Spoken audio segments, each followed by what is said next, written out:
Assalomu alaykum. Haligi men o'g'lingiz bilan shar'iy nikohdan o'tib yashagan edim. Hozir bitta bolamiz bor. Ular bizni tashlab ketdilar. Shuncha ish bo'pti-yu, biz bexabar qopmiz. Xo'sh, endi nimaga keldingiz oldimizga? Bizdan nima istaysiz? Haligi biz moddiy ta'minotsiz qolib ketdik. O'g'lingizni alimentga bergandim-u, lekin ular bergan pul ham yetmayapti. Shunga sizdan yordam so'rab kelgandim. Ozgina yordam berasizmi deb.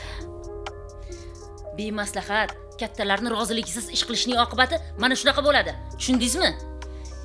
Lekin norasida bolani hech qanaqa aybi yo'q deb yo'da. Nima qilsam ekan? Mayli, men o'g'lim bilan gaplashaman.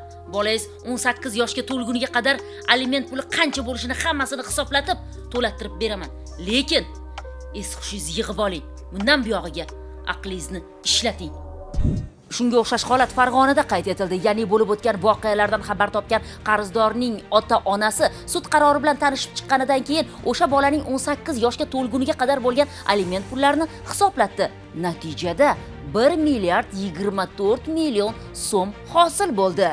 Shundan so'ng o'sha 1 milliarddan ortiqroq bo'lgan aliment pullarini qarzdorning ota-onasi undiruvchi ayolning hisobiga o'tkazib berishini ma'lum qildi. Ijro harakatlari davomida qarzdor tomonidan farzandning voyaga yetgunga qadar bo'lgan alimenti uchun oldindan bir yo'la to'lash sharti bilan 1 milliard 24 million so'm aliment pul mablag'lari undiruvchiga to'lab berilgan. Hozirda ijro hujjati qonunning tegishli moddasiga asosan tamomlangan.